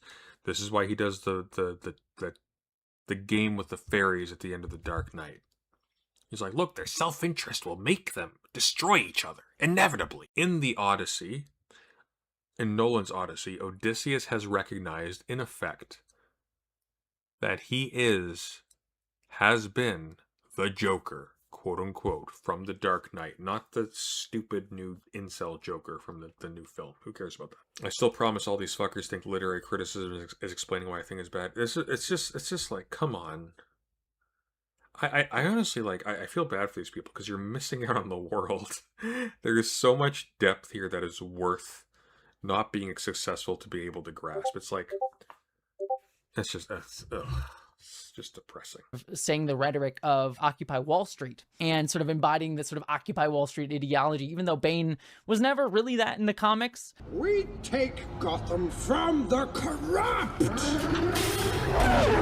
rich, the oppressors of generations who have kept you down with myths of opportunity, and we give it back to you. The people! The people! Gotham is yours! None None will interfere. Do as you please. But start by storming Blackgate and freeing the oppressed! And we even have here in the Odyssey, Odysseus even say, like, I looked at the anarchy happening around Troy. He says that word. And again, it ties into like, oh, we need institutional structures to sort of guide us morally. It's the institution, not man, not... No, you don't need institutional structures to guide you morally. And the Dark Knight movies are dumb as fuck. But you do need institutions to communicate with each other. Absolutely. Language is an institution. They talk about language in the Odyssey. You need some kind of de facto contractual arrangement, some kind of reciprocity that is normalized and systematic enough that you are able to rely upon the other that you are communicating with to continue to exist as the other so you can communicate with them. And that requires a level of faith in the other such that you are not immediately adopting a posture of hostility and violence on the off chance that they have changed, that you can't trust them. Anarchism relies on institutions. The difference between anarchism and authoritarianism is that institutions are able to emerge from human beings learning to live with each other in anarchism. They do not require top-down imposition. That's the move. Individuals or people or community that can guide this. It is these kind of structures. And we get this hinted at, what I alluded to earlier with Cersei, when she turns the men into pigs, and she sort of implies that this is what they all are. All men are pigs. No. And yes, Odysseus argues of like... No, she doesn't say all men are pigs. She says these men are pigs. These men are pigs. She doesn't say all men are pigs. The message of the movie is not people with dicks are pigs. The message of the movie is that the people who came to her island are pigs. She never says all men are pigs. Nobody in the Odyssey says all men are pigs. Penelope expresses frustration at the fact that only men are considered viable to rule despite their demonstrable inadequacy. When she actually demonstrates self-control, restraint, patience, and endurance. Like, why isn't... She would be a much more steady and competent ruler than any of these people. Why does she need to marry to let one of these imbeciles rule? That's the move. It's not because men are like that. There are many men in the Odyssey that are not like that. Eumaeus the swineherder would be fantastic as a rule. Penelope should have hooked up with that guy. Didn't hurt you. They're good men, and that's why you can turn them back. And yet she still sort of has this implication, as she says, put your back on your disguises, that they are still pigs. And we kind of have the movie agreeing... What about the scene where Odysseus takes 4 years of queer feminist theory so he can understand his own privilege? He almost kind of does, actually. He kind of does. Just a little bit in this film. The closest you can get to in this setting, he actually kind of does. He legitimately, like, one of the best lines of this film, and this film has some lines that are great. The best view of a man is from below. That is such a good fucking line. That's something you'd see in Machiavelli's The Prince. It's so good. It is so good. To a degree with that point later on, when we learn that, yes, the civilization has started to decay because of Odysseus. They are kind of implied to be pigs on the inside and kind of deserve their fate of dying to a degree because of the things that Odysseus... They don't die. What? She lets them go. has failed. He has failed to guide them well enough. He has failed to lead them well enough. He has failed to... No, they're explicit. She is explicit. All men in command think that the cruelty these people engage in is because they commanded them to. But no, they were already the kinds of people who would obey those orders. Cersei is clear about this. She says this in the film. You gotta watch it again, lady. You missed out. You missed it. Be a purely good enough great man to truly save them, and it leads to that civilizational decay. And he goes back home and he's able to, you know, kill the suitors, be with his wife, and get this sort of heroic thing at the end, and earn a level of honor back. But it is still tied into that traditionalist... The honor is not a part of the story. There is no honor in the story. The only honor that is referenced in the story is the need to pay homage to the dead afterwards, to remember the cost, the losses by other people that facilitated your success. That's it. Odysseus never feels compunctions about honor. What? What are you talking about? Genuinely, what are you talking about? Sense of civilization and institutions. And it's this propaganda we hear in our real world of like, men are just that way. Men are monsters deep down and they need to control it. They need to contain themselves, especially around women, but they are just pigs deep down, and boys will just be boys, and they need some sort of structure and guidance to force them to not be pigs, which is what Odysseus even says at one point in the movies. He was supposed to guide them and didn't guide them well enough. He says this. Yes, and then he is told by Cersei and Athena, "You're an idiot. No, this had nothing to do with you. This had to do with their passions. These people were like that. They were like that. You didn't do jack, Odysseus. You didn't do shit. You didn't make these people. You think you're more powerful than the gods? What? You think you controlled them?" Even Tiresias is like, you can try all you want to stop these people. You can't stop them from themselves. These are not your dogs. Jesus Christ. Like, did you not listen to the explicit words of the characters in the film? Odysseus does think legitimately that it's his fault. He did all these bad things. And then he's specifically told by a god. By a god. Yeah, hey, Audie boy. Got some bad news for you. Nice thinking with that horse and whatnot. You didn't do jack. You maybe used your mental powers to help speed up a process that all these people were 100% going to carry through regardless, with or without you. That's all. To Athena overtly. And I think that that's absolutely... Wait, what? See? Not be pigs, which is what Odysseus even says at one point in the movies. He was supposed to guide them and didn't guide them well enough. He says this to Athena overtly. What kind of feminist watches a film and then completely ignores all of the lines said by the women? I'm noticing this.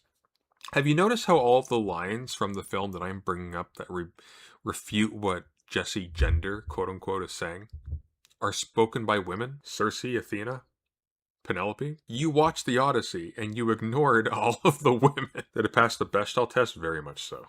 Very much so. Ooh, actually, hang on. I'm actually not sure it did. It may have not. You know, it may have not. You know what? Oh shit. It might not have passed the Bechdel test. No, it doesn't. You're right. No two women talk in this film. There is no conversation between women. Except for when Penelope kicks her servant lady into the hall. Does she actually die? I can't remember if the servant actually dies. Like, I think, so Penelope, like, seals her servant in with Odysseus and the suitors while Odysseus is slaughtering the suitors. I don't recall if it actually shows her being killed. Yeah, exactly. To pass the Bechdel test, the women need to talk to each other. I'm going to be real with you. I don't like the Bechdel test as a measure. For the simple reason that, like, what if the women talk to men as quote-unquote men? Like, what if they talk to men as equal agents in the story? And under those conditions, especially when the depiction is of a patriarchal society. I'm kind of fine with it. It's unfortunate that I'm a man saying this, so, you know, adjust accordingly. But it's like, it doesn't pass, so that's correct. Also, to be clear, and one of the reasons why I like Emily Wilson's translation is that while Emily Wilson does correct for the misogyny that is imported from modern society onto Homer's text, like for example, I believe Achilles refers to Agamemnon in the Iliad as dog-faced, but he doesn't call Agamemnon a bitch, right? But Fagles, if I think it's Fagles, has Helen self-refer as a bitch by dog-faced. That connotation isn't there. That's something imported by English translators. That's English misogyny, right? One of the things I like about Wilson's translation, though, is that she doesn't try to actually make the story seem less misogynistic. She just tries to break down the ways in which modern misogyny has inflected translations of Homer's poem. Because it's a misogynistic culture. Wilson allows for the servant women to be pitiable in their execution. She doesn't erase the execution. Nolan erased the execution, which I think is fine, because I don't think the Odysseus that he portrayed was the person who would do that, and I think it would defeat the purpose of the story. And I think the story sucks in that way, to be honest with you. I don't like the Odyssey all that much. I appreciate it. I can engage with it. I can even enjoy parts of it. I think it sucks. And then Odysseus went home and had his son execute all the servant women, all the slave women, who had no freedom because they cavorted with the suitors. One of the lines in Nolan's story, which also stuck with me, which is very good, slaves have to live for the future, have to make decisions for the future, right? Slaves aren't able to make free choices because their life, their fortune is tied entirely to the actions of other people. They need to position themselves to not be executed like the dogs. I think if there's value in the Bechdel test, it's mainly when someone has pretensions towards treating women as equals in society, as of equal weight, and then only has them talking about the men, and therefore keeping them in that place of subjugation as an accoutrement to the men, right? I think that would maybe be a fair point, but we're talking about something from a ancient misogynistic culture. Are you saying slaves were the first future traders? No, but slavers were the first future traders. Go read The Half Has Never Been Told, where the products of uncultivated land in America were traded based upon the deployment of slave populations to cultivate the land, while being slaughtered by natives, of course. Not to mention being worked to death by the slavers. And I think that that's absolute nonsense bullshit. It is actually the other way around. Our culture teaches men to be this way, that they are, like, you know, supposed to want women or control women or seek power or seek dominance in some way, shape, or form. But this movie plays into the opposite, that like men deep down are just pigs who need to be guided and shepherded in a better way. So when I say conservative, I mean conservative in that sense of like these institutions. And in many ways, I should say like conservative liberalism rather than a liberalism. Like liberalism is kind of that, of these institutional structures that sort of guide. No, liberalism is the assumption that institutions are valid based upon a conception of their being consented to de facto by the governed. I don't know what on earth you're on about. Guide us and give us, like, sort of lead us through to some inevitable better future is the sort of liberalist view. But what's interesting too here is... Wait, what? Sorry? That sort of guide us and... like liberalism is kind of that, of these institutional structures that sort of guide us and give us, like, sort of lead us through to some inevitable better future is the sort of liberalist view. Do you think an anarchist society doesn't have institutions? It has an institution insofar as it has language. What? But what's interesting too here is, if we're going to talk about that, the casting that I've sort of mentioned as well, because this is what sort of led to the MAGA folks getting all pissed off and angry at the movie. Again, with, among other things, that they sort of conjured up to shoot their grift. But the sort of main things they would kind of point to is like, look at Helen of Troy. How could, Lupita Nyong'o play that character? Because she's hot. because Lupita Nyong'o, Helen of Troy is supposed to be the most beautiful woman in the entire world, and a black woman wouldn't be that. Well, that's just their racism showing. Black women can be beautiful, but it also speaks to like their view of like only whiteness can be beautiful. But it also ignores that like how in our society black women have been fetishized so often, and that kind of matches with what Helen of Troy is here. She is a fetishized character within the world by all these people. Also, to be clear, Helen of Troy is never said to be the most beautiful woman in the world. What? The point is not that Helen of Troy is the most beautiful woman in the world. That would imply that everyone was attracted to her. No, the point is that Paris ran off with her. She doesn't have to be the most beautiful woman in the world. Paris was attracted to her, and Paris absconded with her. That's all. Who said that Helen of Troy was the most beautiful woman in the world? That is not in the poem. It's not there. And also, Lupita Nyong'o, I think her name is. Good-looking woman, by the way. Very good-looking. I'm not sure why her face is scarred on one side. I don't remember if that's in the Odyssey. I'm pretty sure it's not. But very good-looking woman. And she sort of also blames herself for everything. Isn't she a daughter of Zeus, birthed from an egg? No, that's Aphrodite. Within the story, she has a moment she says, to Menelaus, like, tell your mom, I'm sorry for all the stuff done in my name. And again, it's sort of like, you didn't necessarily lead to all the wars. And it's sort of like this personal shame put upon her. And so while there is this sort of inclusive feels like the wrong word, but like liberalist casting of like... Wait, no, but it's not all put on her, though. She explicitly tells Menelaus when Telemachus visits him in the film, this was an excuse for your brother. This was an excuse for your brother's ambition. She does not blame herself. She does say sorry. She does tell Telemachus to say sorry to her mother for the war, for her part in being a part of the justification for the war that made her lose her husband. She does not claim responsibility for the war. She directly says, that war was my kidnapping or my leaving voluntarily, whichever you want, to Troy was only an excuse by your brother. He wanted that war anyways. He didn't care about you losing your wife. Like, we have a black woman in this role. There is sort of something very interesting in a stereotypical way about casting a black woman for that role. And that similar thing, and I think that's something I can speak a little bit more authoritatively on. What's interesting? You're gonna elaborate on that? Because certainly elements of that, I'd love to hear your criticism, especially from black women, what they think of this role in those terms. Because again, I would love to... Helen was born of an egg? What? Helen was the daughter of Zeus and Leda. She wasn't born from an egg. Oh. But Leda produced an egg, huh? How about that? Was that in the Odyssey? Or was that in the Iliad? Really? That's from Euripides. That's not from the Iliad. Yeah, that's not from the Iliad. That's from Euripides. She's born from an egg in Euripides. It's not in the Odyssey or the Iliad. Yeah, no egg in the Iliad. How about the Odyssey? I'm just double checking. You got me doubting. I feel like I would have remembered that, but you never know. Oh, egg. No, that's from Beggar. No egg there. Nope, no egg in Homer. No egg. No egg. Lupita Nyong'o, I love seeing her in the cast. Adore her, so I'm not like saying bad thing that she's in this movie, but it is an interesting role for her to be within.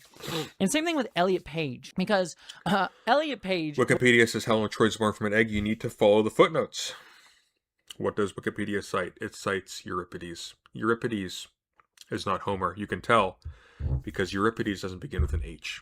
Was cast as Sinon, and there is something kind of bioessentialistly stereotypical, I will say, about casting Elliot Page as that character. Because essentially, the role of that character is to be the youngest of the warriors who doesn't really ever get seen fighting within the movie, at least as far as I recall, but to just die and be the innocent, pure person to die that Odysseus has to ultimately avenge. And there is something kind of Odysseus doesn't... What? No, that's wrong. Weird to me of like casting a trans man as like a young... Like, and I love that Elliot Page is playing a... Elliot Page is young. Holy shit, he's 39, really? I thought he was younger than that. Okay, I didn't realize he was older than me. I thought he was younger. Elliot Page looks young. It's a role. This man and getting to be like a Greek soldier, like on the surface, that is really good and really awesome to me. So I'm not knocking that. But there is something stereotypical here of like, okay, he has to play the like innocent one, the young boy kind of one. Even though He's not the young boy kind of one. What are you talking about? I don't think Elliot Page is wildly younger than some of the other men there. Certainly younger than Matt Damon, but not young. I don't even think younger than some of the other characters like Hamish. And so it's sort of like, oh, you're going to cast him as the young boy because he's like smaller and also pure and must be avenged, which again is like kind of feels very bioessentialist to me. Like, again, I want to be very clear, Elliot Page is a man, but there's this way of still viewing trans men as more feminized, as Would you prefer that he was a nameless side soldier who got eaten by the Cyclops? Because that's what everybody else got. like in a biased way within this movie. Instead of seeing him fully as a man, there's this sort of like, oh, he needs I didn't realize that Robert Pattinson was 40. That's weird. That's weird. Robert Pattinson is 40 years old. What the hell? be pure and revenged and this innocent person. I want to see fucking Elliot Page be like, I don't know, Agamemnon or some shit. Or Why? there was rumors that he was playing Achilles, I think, for a little while. Which would actually be a lot more problematic because Achilles was famous in myth for being able to mingle and disappear amongst women because he had effeminate features. That would have been actually deeply transphobic, casting Elliot Page as Achilles in that way. That would have been a weird decision. Very funny when it was in the rumor stages because Achilles... Also, isn't Elliot Page is very slight. He doesn't look. Elliot Page does not look like a bulky Agamemnon type character. That'd be like Lord Farquaad. You can acknowledge that a trans dude is small and slight without being transphobic. Cis dudes are small and slight. You know who also would not have worked well as Agamemnon? Robert Downey Jr. or I don't know. What's his face from a Boardwalk Empire? Steve Buscemi would not have made a good Agamemnon, okay? Elliot Page has been boxing though, a little shredded. He's shredded, but he's wee. He's a wee little dude. But he's got muscles. He looks like a Greek soldier. In fact, apparently Greek warriors would have been significantly smaller than, contemporary men, so he looks very much like a Greek soldier. Bruce Willis's Agamemnon, he has dementia, unfortunately. He show up in his Batman costume. Where am I? Michael Cera's Agamemnon, exactly. By the way, I don't like the guy they cast as Agamemnon. That was weird, a weird decision. Is dead by the start of the Odyssey, though certainly Nolan does flashback where Achilles could have appeared in this movie. But people didn't know that when the rumors were going around, and they just wanted to have weird fucking nonsense to rant about. But if they had had a bigger role for Achilles, I fucking would have loved to see Elliot Page as Achilles. But here, his role feels a little bit more stereotypical in a way that I honestly, it's not like transphobic, but feels like it plays into a way of viewing trans men as more feminized, not as women, to be clear, but a feminized role within the You think being young is a feminine trait? narrative, even as a man. What if they cast him as Telemachus? And again, that kind of goes to this like liberal inclusivity where we will cast people from different backgrounds, but we'll still have sort of more stereotypical roles for them. And then this also kind of goes in the movie, though this is kind of baked into the story of the Odyssey a little bit, so I don't necessarily overtly knock Nolan for this, but the fact that all the women in this movie are like either dutiful wives. Jim Carrey as Agamemnon.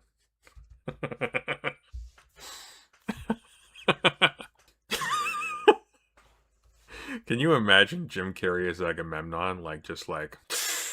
Never again, old man. Let me catch sight of you by the hollow ships. The girl I will not give up. Can you imagine? I would watch Agamemnon with Jim Carrey.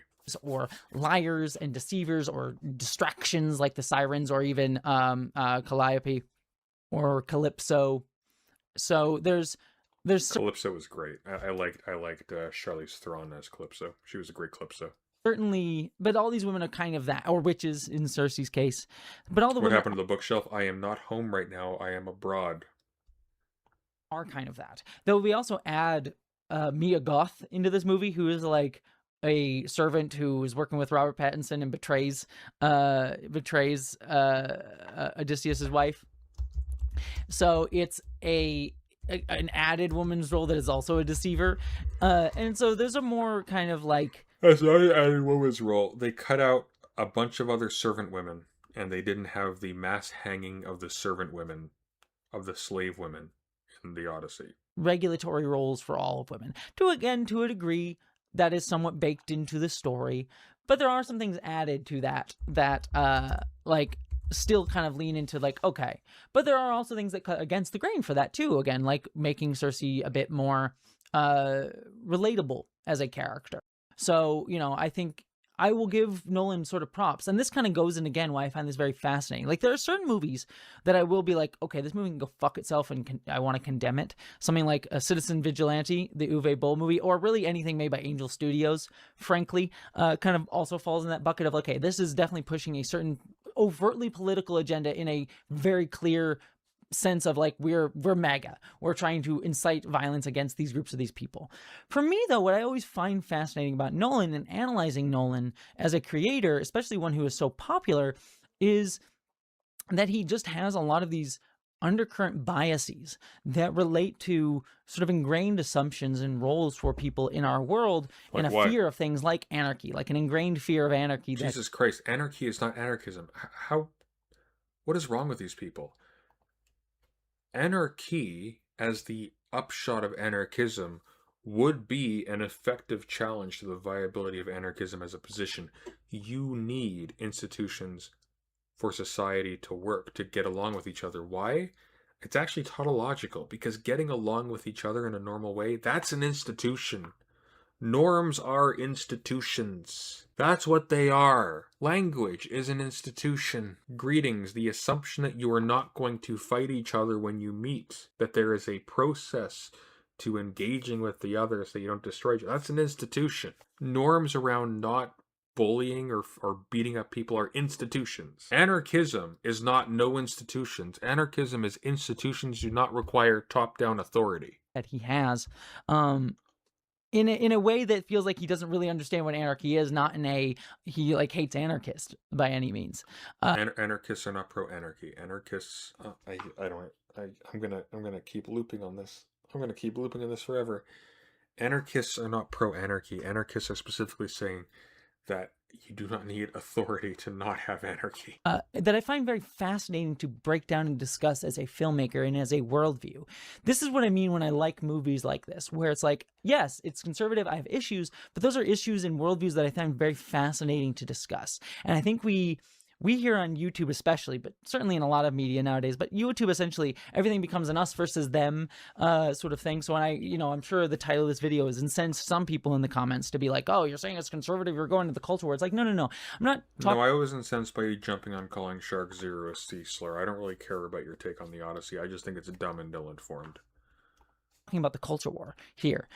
Nor am I even saying if you enjoy the movie, you're like some bad person for enjoying the movie. There are movies that I enjoy that have conservative leanings as well. Like, I like The Dark Knight quite a lot, and that's a movie that literally is made with the Bush era thing of like, what, we'll just do a little Patriot Act. Like, good people, like, you have to put good and pure people in charge of the Patriot Act, and they'll do right. But it's good people can do the Patriot Act, not bad people, which again, I disagree with heavily as a political thing. The Dark Knight was not the Patriot Act. Batman's use of the cell network to track the Joker was not legal. That was not a legal edict. It was strictly the fact of him having that power that was the contention there. It wasn't like, oh, you can have good people with a little bit of the Patriot Act. He had to destroy it afterwards to maintain his relationship with Fox. But it's like, I still enjoy The Dark Knight despite it having some Bush-era conservatism politics within it.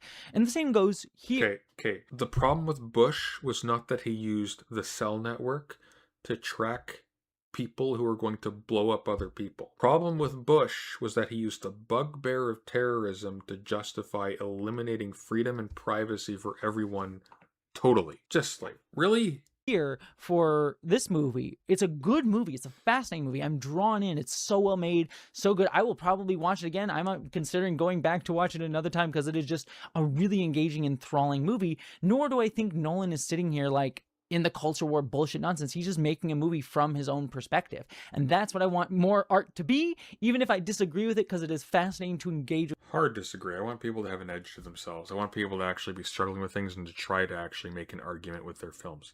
And I think Nolan does, and I actually like his argument in this film. I think it's actually, I think he makes some interesting steps in the right direction. I, in an optimistic key, would hope that his engagement positively with people like Emily Wilson has actually had a transformative effect on him. I think his engagement with the Odyssey has improved him as a filmmaker and as an artist, and I think it was a great film. I loved it. I genuinely loved it as a film. I liked every minute of it. I had some stylistic issues, like some of the costumes were kind of silly. I didn't like the Trojan costumes. They look kind of cartoony, very Avatar: The Last Airbender coded in some ways. But as a film, as a whole, it was great. With art that I disagree with. And that's what I more want, rather than things that get tossed into the culture war. Which this movie clearly was, though, is fascinating to me because I do feel like if MAGA folks hadn't just automatically jumped on it as like their next culture war, you know, hopefully sacrificial trash thing that they do, which they always like, they try to find something that's going to be bad and create a narrative about it that's woke or whatever, so that when it ends up being bad or not doing well, they can claim victory or whatnot and frame it in a certain way. If they actually had like seen the movie before they watched it, or had any level of media literacy, which they do fucking not. They don't have any media literacy, nor do they want to. I do find Glass houses, lady. I do feel like they would probably resonate more with this movie than they think they would. In fact, Ben Shapiro, weirdly enough, was the one that like kind of was like eagle-eyed on this in an odd way. He posted a review of the movie where he was like, I actually thought it was rather good. And the one, he also thought that Dune was very good. Ben Shapiro liking your film is that's the albatross.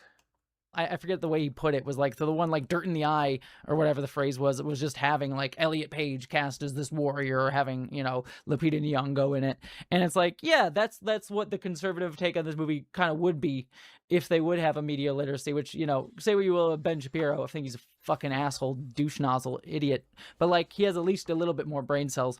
And so I do feel like his analysis is like, what? Like, yeah, that would be the conservative perspective on this movie. It's just so funny because why do you think Ben Shapiro has more brain cells? Ben Shapiro is a moron. Ben Shapiro just speaks quickly. He's stupid. He has nothing to say. What? Really? You were really impressed by him talking fast? You didn't pay attention to the words he was saying?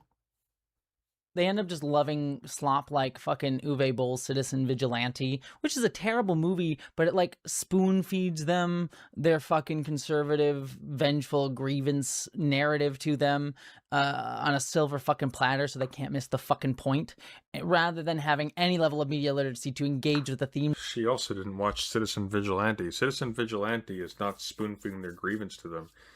It's a revenge fantasy. It's a rich guy who goes out to kill immigrant criminals. That's what Citizen Vigilante is about. It's a revenge fantasy. They don't even think it's a good film. They think it's transgressive.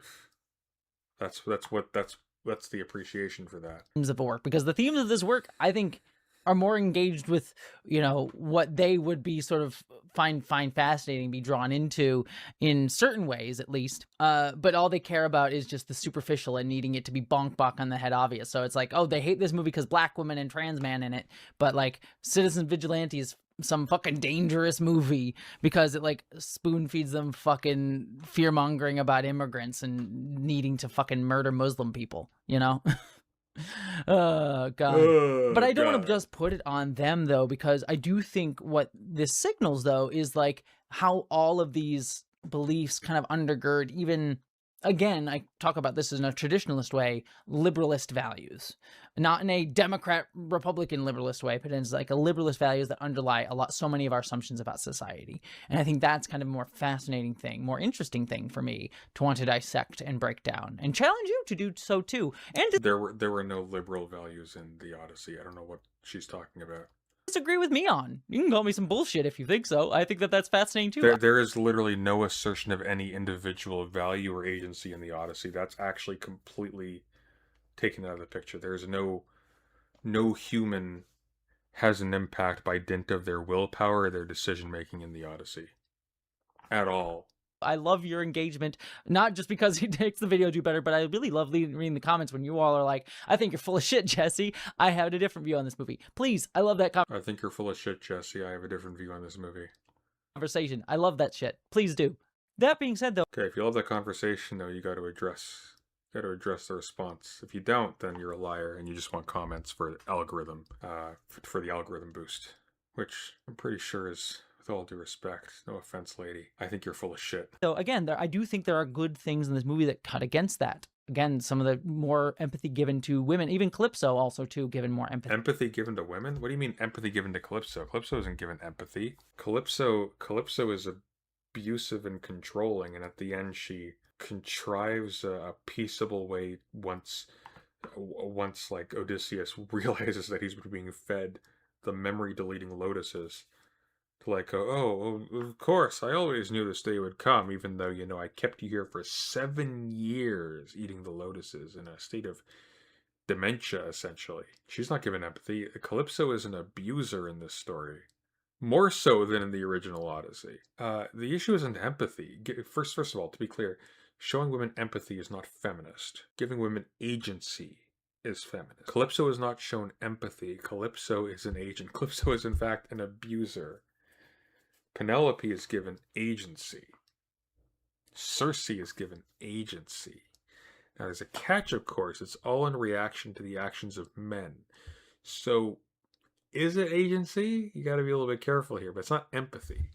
It's not empathy. The issue is not like, oh, well, you know, we really sympathize with the plight of the female half of the species. That is not what's taking place in the Odyssey.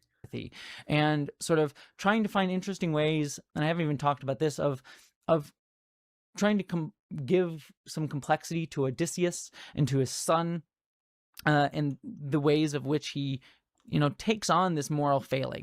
Telemachus has no complexity in the Odyssey. He's literally just the callow youth who wants to rid his household of these rapscallion suitors. That's it. That's all he does. He has no complexity. He's the same.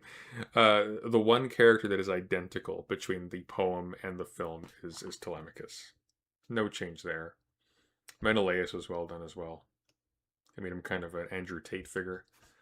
In a way that is not always as true in other versions of this tale, especially connecting it to the Trojan horse, which the Trojan horse is usually almost always told as a tale of like cleverness and ingenuity and, you know, getting away with something, whereas here it is looked upon as a morally complex act to have done, which is an interesting. It is a morally complex act to have done. It took a peace offering and it turned it into a weapon and set a precedent for peace offerings being weapons. That was actually a very useful thing he did. Interesting take on it. She thinks Circe is bell hooks.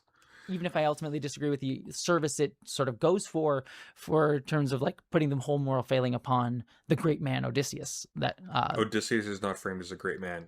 His self-conception of being the instigator of what happened in Troy is directly challenged in the film. Odysseus is not a great man. There is no great man theory in this film that we get here. Also, I didn't bring this up. I really, again, the sequence that I think is most powerful in terms of emotion is the Zendaya scene where you realize that he has not really been speaking to Athena, though he may have been in some ethereal sense. That may have been Athena taking on the visage of Zendaya. But the reason he sees Athena as Zendaya is because Zendaya was a girl that got killed during the sacking of Troy, and he feels that's the way he personifies that sense of guilt. No, you're assuming that one image is you're Oedipalizing Odysseus, the imagery in Odysseus. You're assuming because you were shown Zendaya as a priest girl when they behead the statue of Athena in the temple, that therefore actually Athena is just symbolically represented by the image of this woman. But like, what if the sacking of Troy and the slashing of the head of the statue of Athena and the Trojan horse are actually what took place, and the vision was the beheading of Athena as the person? We don't know. It's ambiguous, but it's not like, oh, well, he really was just guilt-ridden because of this image of Athena. It's not how that works. No, he was literally speaking to Athena. She predicted the future in the story. She predicted the future. She told him accurately what would happen to his crew. Like, dude. You know what psychotic hallucinations don't do? They don't give you accurate information about the world. That's one of your hints, by the way, that maybe there's something weird is going on. Like, oh, really? They predicted the news cycle accurately? Oh, maybe you're the 1 in a million shot it is aliens. I don't know. Just saying.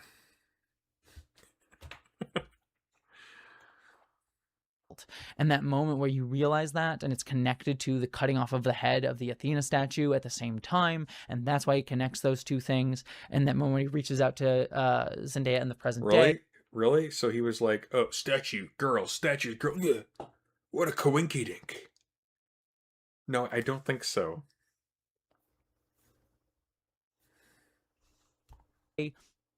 Really emotionally engaging. Again, like, I don't necessarily know if I agree in terms of the worldview, not necessarily politics, but the worldview that is in service of, but it's emotionally engaging and fascinating storytelling that draws me into his point of his world. Athena is the goddess of reason. They talk earlier when they are encountering the Cyclops. Hey, should we try reasoning with it? And Odysseus is like, no, it's too late for that, I think, because they'd already driven a stake into its eye. The cutting off of the head of the goddess Athena statue in Troy, the cutting off the head of the priestess of Athena in Troy, and the bringing in of the Trojan horse are all the same act. None of these things, with the exception of the horse, had to have happened literally. These could all have been visions or memories or symbols or whatever. None of them had to have literally taken place. You're looking at Citizen Kane going like Rosebud and being like, what does this have to say about botany? And it just doesn't. View always tends to go into this sort of liberalist view of the world. I mean, look at, again, I think about The Dark Knight, which has that whole sequence where it's like, well, Batman will do a Patriot Act, but because it's good people in charge, it's Morgan Freeman in charge of doing the Patriot Act, then it's okay because he doesn't do that. He says, after this is done, destroy it. This cannot get into anyone's hands. That's what he says. That's what he does. If anything, there's a Schmittian thing happening where it's like, no, the rule needs to be broken to beat this thing because the rules as they are not capable of doing so. But this cannot therefore become the rule. It's not the Patriot Act is okay, but in limited doses. That is not what happens in The Dark Knight. I have issues with The Dark Knight. That is not one of them. If somebody is trying to do what the Joker is doing in The Dark Knight, and you need to hack a cell phone to stop it, you do that. The problem is that the Patriot Act does not make an exception to stop a ticking time bomb. The Patriot Act extended the exception to cover all of ordinary life and made the exception the rule, using the constant and crucially interminable threat of international terror as an excuse to destroy law and order into perpetuity, where it is all now down to the whimsy of a paranoid security apparatus. They'll give away the power when it's time. You know, if you have good people that you trust to put us all in the panopticon and have us in the Patriot Act, then it's fine. We need to get rid of the bad. The panopticon is not about the existence of surveillance through technology. The panopticon has to do with a structural organization of society that makes everything legible to the center. Batman is a criminal. He is not the center. The Patriot Act is never there. The Patriot Act is a legal act. The issue with the Patriot Act is its situation vis-a-vis law. If what had actually happened was some intrepid government agent figured out that 9/11 was going to happen and they broke some rules to stop it, nobody would have the same issues that they do With George Bush deciding that you no longer have any freedom or privacy as an American citizen because of some bugbear he drummed up to justify invading multiple countries. Bad apples, and it's not the actual institutions themselves that are the problem. Ugh. And that, again, rears its head here in the Odyssey of, like, we need some grander thing to lead us, whether that be great men, the gods, or institutions and laws. It is never said in the Odyssey you need great things to lead you. That's specifically critiqued. No, you don't need things to lead you. The institution of requiring male leadership is what results in these violent idiots pillaging Ithaca. That's what's critiqued. When they had a seasoned adult there ready to take control, but due to the misogynistic culture, she was unable to. Penelope says this explicitly. What about my expertise? I've been here forever. Some of these assholes were children when Odysseus left. I was an adult this entire time. I've been managing this thing this entire time. And again, that's what I want storytellers to do. Draw me into your world, your perspective. And I may not agree or like it, and maybe even thinks it's problematic in some sense. Draw me into your world like one of your French girls. But it is something that I love to see art do, to draw me in to something. That's what I want all art to do, is to draw me into a way a person or people or creators on something see the world, rather than... Well, I mean, Citizen Vigilante will do that for you, unfortunately. That's not the critique you want to make. Just being like, here's product. We made product. I want to be drawn into a filmmaker's view of... Did you move Sunday? No, I'm visiting, me and my partner are visiting family right now, so I'm in a different place. The world and themselves, or this topic, and this movie does that. So on those levels, I think this is a triumph of a movie. It's a fascinating movie, certainly one I love discussing, even if I do think it has things that I disagree with. It's again why I find Nolan to be a fascinating filmmaker. Now, if only we could get more trans women and people of color to be able to get the same institutional trust as someone like Nolan, instead of having all these barriers put in front of us. I would like to... Jessie, you're not black. I'm so sorry. Calm down. To see that. I would like to see trans women and women, people of color, trans women of color. Fucking give me a fucking trans woman of color getting to direct a movie of this size. Jesus Christ. Oh, man. Oh, that would be fucking amazing. I would be so fascinated to see that. I guess we're not a Spike Lee fan. I don't know. There are famous black filmmakers who could do an Odyssey. No one's stopping them. That's not the issue here. This is like, as far as like right critics of the Odyssey too, it's like, you know, you guys can just make an Odyssey if you disagree with it. Or like with Emily Wilson's translation, the other translations of the Odyssey are still there. Nobody has taken the Odyssey away from you weirdos. First of all, because you haven't read it, because you don't give a shit, but nobody is stopping you from making this. What, they won't give you millions and millions of dollars? I got some good news for you. You don't need millions and millions of dollars to make an Odyssey. You can do a low-budget Odyssey. People have been doing it for decades and decades and decades. Sonny, did you ever see The Return with Ralph Fiennes? I want to. Is it good? I like Ralph Fiennes. I loved him in the 28 Years Later films. I think he was great in that. That was a great...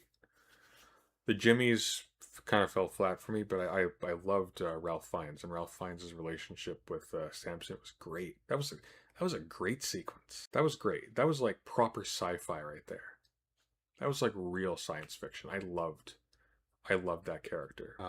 What's his name again? Ralph Fiennes, 28 Years Later. Ian Kelson. Dr. Ian Kelson. He's fantastic. You know what Ralph Fiennes is in 28 Years Later? He's Maurice from the latest, not the latest, but the Rise of the Planet of the Apes films. He's a character that makes you want to be a better human. I loved him. You can do a play. You can do a play of the Odyssey. Perfectly valid. Can be excellent. Maybe better acted. I'm going to send you to Kid Knock In. Jordy, have a good night, everyone. I'm not going to be live tomorrow night, probably. I think we're going out and doing stuff. But if you appreciate what I do and you want to help support the channel, support my editing team, and help me in producing more video essays, we should be having some video essays coming out when I get back. to my home in the next week. Are the new Planet of the Apes films good? They're very good. Please consider joining my Patreon as well. There is early access to scripts and video essays. There is special merch. There is mugs. There will be bookmarks soon. And there are exclusive streams once a month.